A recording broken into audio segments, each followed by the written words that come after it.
صحیح بخاری حدیث نمبر 159۔ صحیح بخاری حدیث نمبر 159۔ بسم اللہ الرحمن الرحیم۔ صحیح بخاری حدیث نمبر 159۔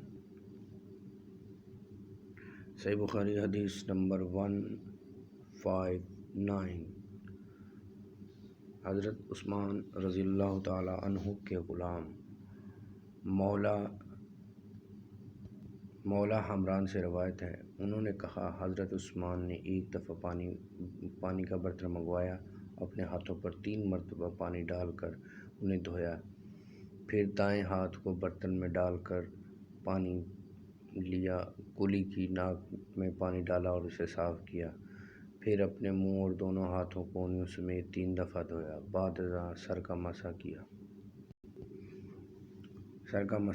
پھر اپنے پاؤں ٹخنوں سمیت 3 بار دھوئے، پھر کہا رسول اللہ صلی اللہ علیہ وسلم نے فرمایا، جو بھی میرے اس وضو کی طرح وضو کرے اور اس کے بعد 2 رکعت ادا کرے اور ان کی ادائیگی کے دوران میں کوئی خیال دل میں نہ آئے تو اس کے سابقہ تمام گناہ بخش دیے جائیں گے۔